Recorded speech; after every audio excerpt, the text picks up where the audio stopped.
علم الاسماء ہے، یعنی کہ نام کا علم، نام کس طرح ہو جاتے ہیں چیزوں کے، چیز کا نام کے ساتھ کیا تعلق ہے، نام کی شے کے ساتھ کیا ضرورت ہے، اور یہ بڑی ضرورت ہے۔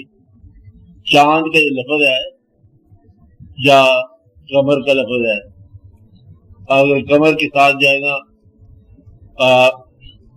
چاند کا مشاہدہ اور چیز ہے، قمر کا منیر کا اور مشاہدہ، یہ لفظ بھی اتنا ہی خوبصورت ہوتا ہے جتنی شے خوبصورت ہو۔ غصہ، شلیل، یہ کیا لفظ دیکھا آپ نے؟ غصہ ہی آتا ہے، لفظ کیا ہے؟ جتنا بات دماغ غصہ ہوتا ہے اتنا ہی بات دماغ لفظ ہوتا ہے۔ دعا جتنی خوشنما دعا ہوتی ہے اتنی خوشنما الفاظ ہوتے ہیں، شالا، خیر، ہے وہ لفظ ہی ایسا لگتا ہے۔ تو اسی طرح اشیاء کے نام ہیں اور نام کی اشیاء ہیں۔ دنیا میں کوئی ایسا اسم نہیں ہے جس کا مسمى نہ ہو۔ مثلا ایک لفظ ہے رحمت، رحمت کا لفظ ایک لفظ بن گیا، یہ تو رحمت نہیں ہے لفظ، تو اس کا متبادل ایک عمل ہوگا، وہ عمل کا ہونا رحمت ہے۔ جس آدمی نے رحمت نہیں دیکھی اس نے رحمت کا لفظ کیا سمجھنا ہے؟ جب ہم کہتے ہیں الحمدللہ رب العالمین، سب تعریفیں اس کی ہے، اگر تعریف کا مفہوم نہ سمجھ آیا یا شکریہ کا مفہوم نہ سمجھ آیا تو خالی کہنے سے جو ہے نا مفہوم بتا نہیں ہوا۔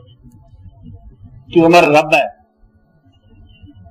ابھی تھوڑی دیر پہلے آپ گلا کر رہے تھے کہ پیسے کو نہیں ہے، آپ جا کے اس کے سامنے جھوٹ بولتے تو ہمارا رب ہے۔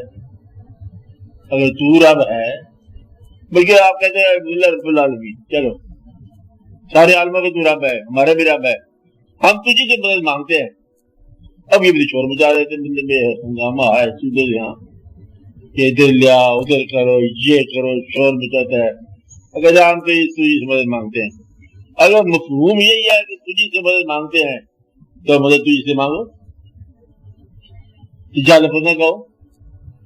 لہٰذا بہت سارے لوگوں کا اسلام قبول کرنے کے بعد بھی الفاظ کے طور پر اور اس کے مفاہیم کے طور پر ادا نہیں ہوتی بات۔ آپ بات سمجھیں، مقصد ہے کہ یہ بہت ضروری بات ہے، اس بات کو بھی آپ تھوڑا سا غور کرو نا، تو میرا خیال ہے کہ سارے واقعات خود بخود درست ہو جاتے۔ اور کچھ نہ کرو، فرض کرو آپ صرف یہ جو الفاظ ہیں آپ بولتے ہو ان کے مفاہیم بولو، آپ سمجھے بات، ان کا مفہوم بولو کہ لفظ کا اگر مفہوم ادا ہو گیا تو یہ سمجھو کہ سارے کا سارا واقعہ ادا ہو گیا۔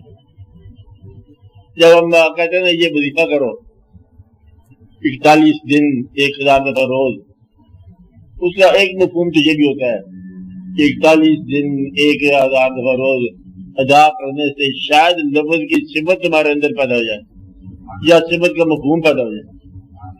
آپ وظیفہ کہتے ہیں یا کریم، کبھی تو شاید تم سوچتے ہو کہ کریم کیا ہوتا ہے لفظ، تو پھر کسی پوچھو کہ کرم ہوتا کیا ہے؟ اگر کرم جو ہے خالی اعمال کا نتیجہ ہو تو کرم کیا ہوتا ہے؟ وہ نتیجہ ہو گیا۔ گویا کہ نمبر 1 اس میں یہ ہے کہ کرم کو سمجھو کرم کیا ہوتا ہے، اور کرم کرنے والے کی پھر ڈگری کیا ہوتی ہے، مرتبے کے لحاظ سے کون کرم کر سکتا ہے اور کس پر کرتا ہے۔ وظیفے سے اگر یہ بات سمجھ آ گئی آپ کو کرم سمجھ آ گئی، جس کو کرم سمجھ آ گیا اس پر کرم ہو گیا۔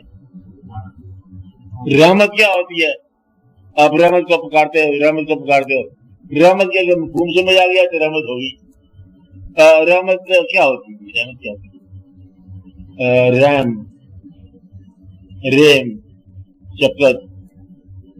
اب مطلب مان لیا جس طرح اپنے بچے کے ساتھ انصاف نہیں کرتی، رعایت کرتی ہے، مطلب انصاف لگ جاتے جیسے وہ حرکتیں کرتا ہے تو اس کے مطابق اس کو جواب دینا، نہ ادھر غلطی کرتا ہے ادھر مطلب ٹھیک کر نہیں پہنچ پاتا، اس کو اور طرح سے ٹھیک کرتی جا رہی ہے۔ واقعات ماں کی شفقت کے ساتھ الگ۔ اچھا، رحمت کا مطلب یہ ہوا اگر ہم یہ سمجھ جائیں لفظ کے طور پر کہ انسان کو اس کے اعمال کی ذات سے بچائے، آپ نے آواز کی ذات سے بچائے تو پھر یہ سمجھ لو کہ رحم تم سمجھ آ گئی اور رحم کا مفہوم بتا ہوئی۔ میں یہ کہہ رہا ہوں کہ الفاظ کو ان کے معنی کی نسبت سے پہچانا کرو، اگر پہچان ہوگی نا تو پھر بہت سارے کام آسان ہو گیا کہ آپ کیا کہتے جا رہے ہو۔ ایسے نہ ہو کہ بے ترتیب الفاظ بولتے جاؤ۔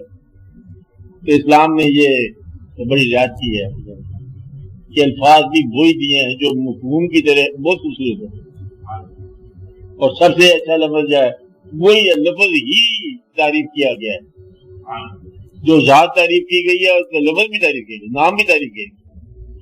تو مطلب یہ ہے کہ یہ نام بھی اتنا ہی بلند ہوتا ہے جتنی ذات ہوتی ہے، نام بھی اتنا ہی خوبصورت ہوتا ہے جتنی ذات ہوتی ہے۔ اس لیے آپ الفاظ کے معاملے میں ذرا غور کیا کرو کہ یہ لفظ ہوتا کیا ہے۔ معراج لفظ ہی عروج والا ہے، ذات ہی عروج والی، تو یہ ایک کبھی آپ ذرا غور کرو نا تو لفظ کے ساتھ سارا واقعہ سمجھ آ جاتا ہے۔ جلت وہ نیچے کے لفظ گر رہا ہے، لفظ گر رہا ہے نیچے، عزت وہ لفظ ہی ہے بلند ہو رہا ہے۔ میری بات نہیں سمجھ آئے گی، سمجھ آ جائے گی۔ یہ ہے الفاظ کی فونیٹکس، الفاظ کی آواز، الفاظ کا مضمون، آگے پھر عمل کا مضمون کہ اس کے ساتھ عمل کیا وابستہ ہے۔